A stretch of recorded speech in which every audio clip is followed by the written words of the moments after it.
Hello everyone, I'm Brian. Today I'm reacting to how to be alone and how to face the end of a relationship. Very kinda off topic, but on topic too.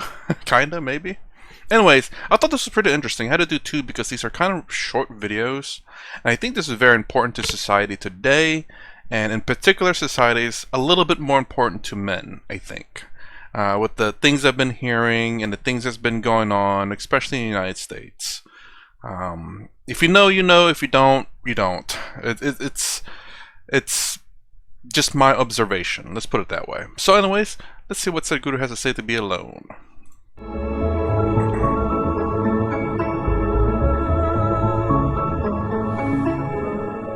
To be alone is wonderful, but to feel lonely is terrible. Because loneliness means somewhere you have made your individual nature so exclusive that there is no way to feel connected with life around you. Of course, in a new place you may have a few challenges, I appreciate that. But the important thing is, for any given human being, we must understand we come alone and we go alone. When we are here, we are seeking for other people to travel with us as co-travelers. And that need not be only in one form or one type of relationship or the other. It can be in any number of ways. So above all, if you do not concretize your individuality, I'm this kind of a person, I'm from this nationality, I'm this race, I'm this religion, or I'm this gender and whatever else, if you just keep yourself little open to life, that you are alive, you will see there's no room for loneliness. There's too much population, how can you be lonely? It's just that you cannot smile at this person that you have never seen before. If I have to smile at you, I must know who you are, where you come from, what you do, then only I can smile at you. Interesting. I smile generally at everyone that I see and acknowledge. You know, if I make eye contact, I smile and I say hello, how you doing, or whatever.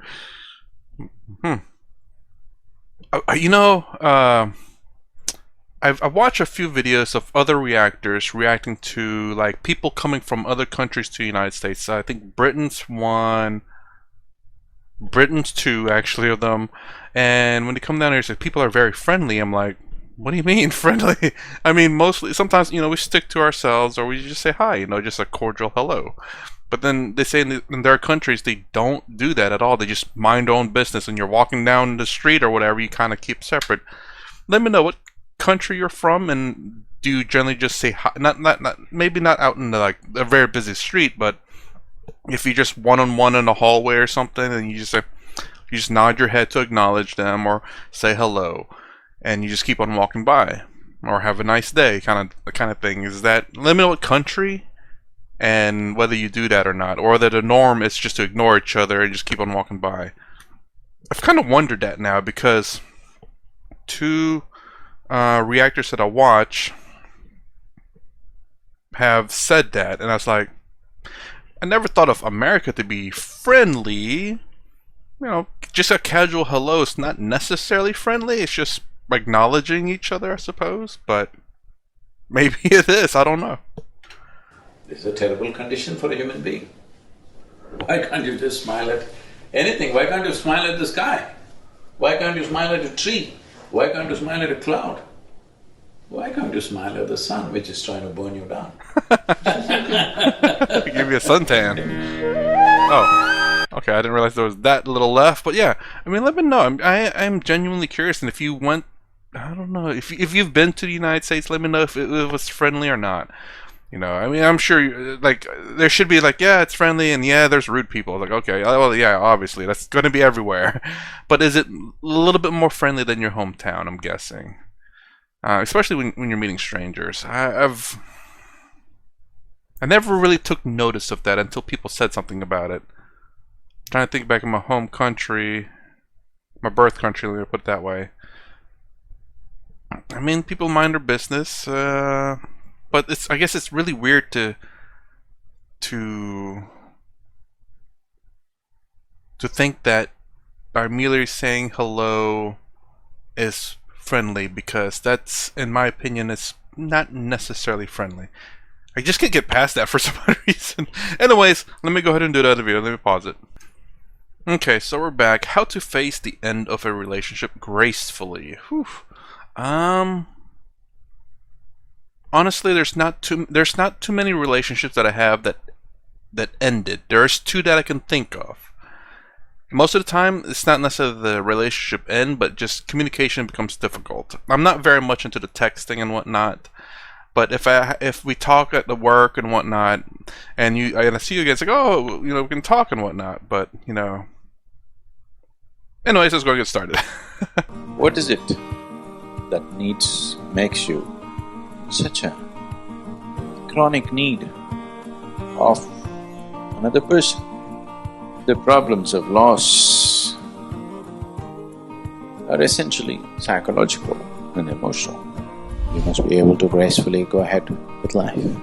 Whoops! End of a relationship. I didn't think of death of that way. I thought it meant like, if you break up with someone, or you try to be friends with someone and all of a sudden they didn't like you for whatever reason because of probably political stuff, which is kind of weird.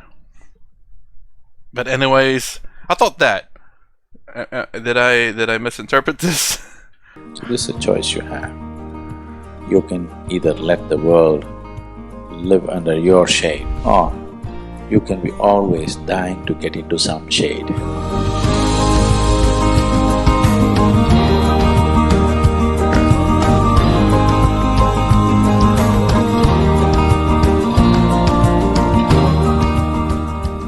Do you see?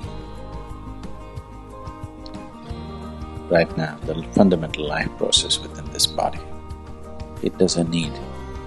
it is interdependent. It is bound to be so. The physical nature of your existence is interdependent. You have to eat food, you have to breathe, you have to drink water, so many things. You need services, maintenance.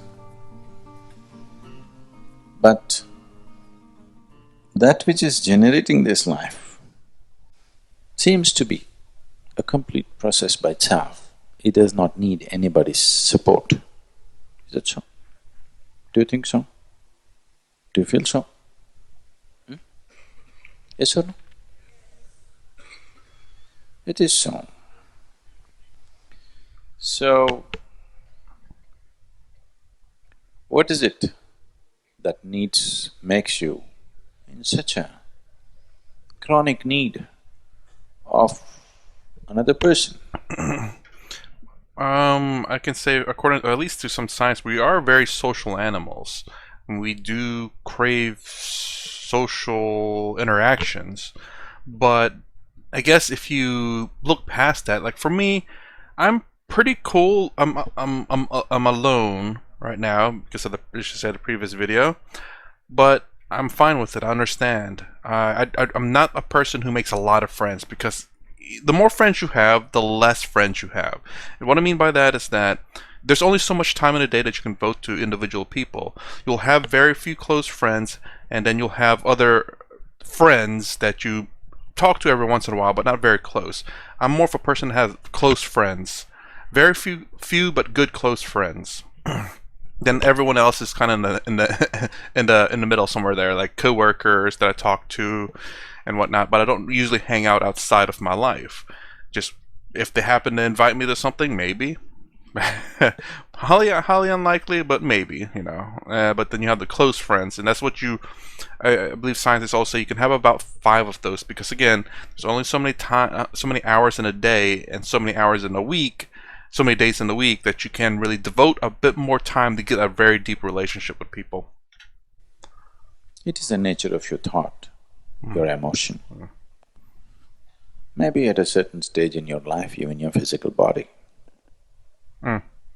I know you're talking about that. Yeah. Now, physical body is one thing. You did not make it. You will see, if you as much get very interested in a book, you're reading a suspense thriller, all your physical needs will disappear. Have you noticed this? You're just reading one trashy suspense thriller. But that's enough. 2 hours you didn't think of food, this, that, all the physical needs are just gone, isn't it? So, very easily it can be transcended, if you wish to. I'm not saying you must, but if you wish to, the physicality can be mastered very easily. It's not such a struggle. Now, the problems of loss are essentially psychological and emotional. So, the psychological structure of who you are, at least the psychological structure of who you are, should be crafted by you, isn't it? If you craft your psychological structure, would you make it into a miserable possibility or a blissful possibility? If you did craft, I'm talking about what you intend for yourself. What you intend for your neighbor may be debatable. At least what you intend for yourself is not misery. No human being does that. So obviously, you did not craft your psychological process or the psychological structure consciously the way you want it. You know, I was just thinking, like, I have a feeling a lot of people who don't follow Eastern philosophy, mostly in the West, but I think it's probably most of the world too, will say they have no control over their bodies, no control over the emotions, because it seems that way. When someone says something to you and you're offended, well, I didn't get offended, my body, like how do I say? I did get offended, but my body reacted this way. If I could remove it, I would. It would be that easy. Why would I not want to suffer? I mean, I can't help this. You know, I think that's probably the majority of the answer. And it's because, well, I don't want to say like this is the reason, but you know, I think it's more along the lines of that. It's because we don't really look inwards. We don't really think about things. It's just we're so reactive. Like I said, Sadhguru in another video, I think it's one of his youth talks. I guess there'll be two Sadhguru videos coming out back to back. But he talks about, was it reactive and reaction? I think reactive is where you just the second something happens, you react to it immediately without thinking about it. And reaction is when you see something happen, you I can't remember the exact wording, but you think about it, you plan out what's the best course of action, and then you do it. You don't act immediately, and I think that's kind of what's lacking a lot. A lot of people are very reactive, and that's what he talks about in that talk. And I think it's IIM or something like that. I can't remember. It's one of the youth talks, and it is so true though. We're so reactive of nature. We don't think about things. We don't think of why things happen. It's just it happens, and then a lot of people after they react to it, they go back, and after they have some people have time to think about it, they go back and like, you know, I'm sorry I reacted that way. There's a lot of regret in terms of their reaction. There's a lot of regret of their reactions, and yeah. There's not a lot of people think about their actions, who think about the situation they're in before reacting to it, and no one's teaching that, honestly. Now, does it mean to say, poof, if it drops tomorrow, I'm not bothered, I'll go on with life day after tomorrow? No, it's not about that. It is just that you must live in such a way that you're willing to die for somebody right now. But if it so happens that they died tomorrow, not you, they died, you must be able to gracefully go ahead with life. But today, you must live like you're willing to die for this person, genuinely so. Otherwise, there is no sanctity to life.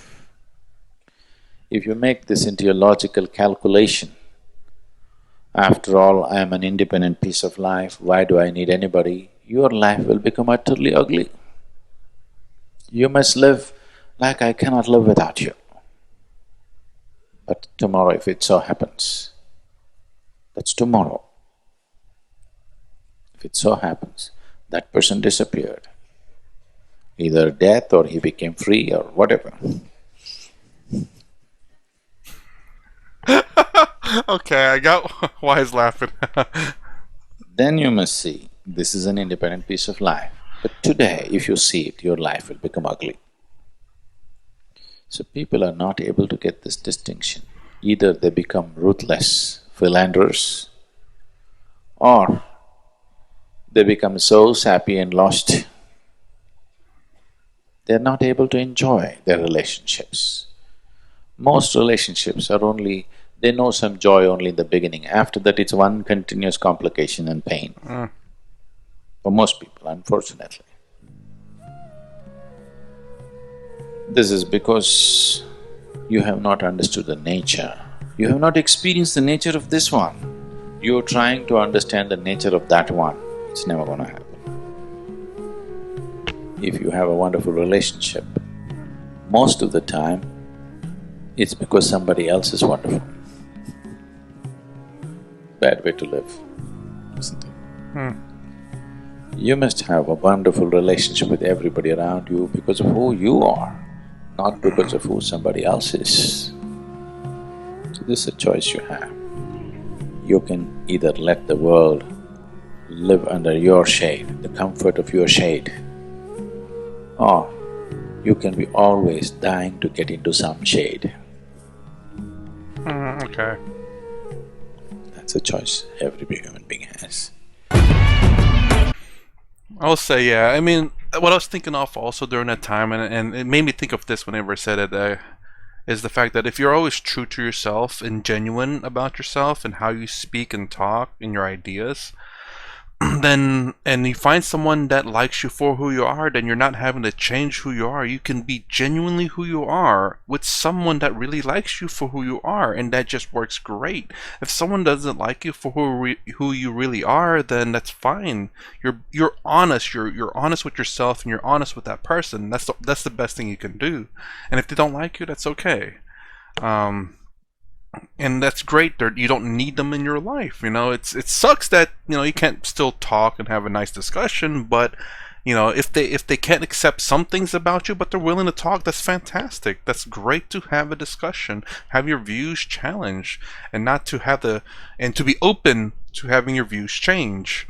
I'm very much. This is how I mostly live my life. I say mostly because I don't know if there's times when I don't do that way, but I just say mostly for now. I'm sure there probably been moments of like that. I wouldn't think that I've lived my life always like that. For sure, I haven't. So definitely for the later years of my life, I've been trying to live like that, where I have to be honest with myself and be honest with the people I'm talking to. If they like that, that's great. If they don't, then they can still talk to me if they want. If they don't, then they don't. No, no skin off my back, as they say. It's not gonna hurt me. I can only be me. I can only be honest, and that's about it.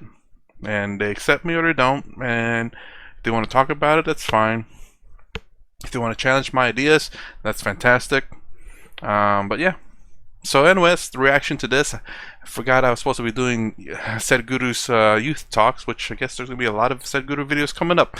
Anyways, that's the end of this. If you like my content, please consider subscribing, thumbs up, thumbs down below. Thanks for watching. I'll see you in the next vid.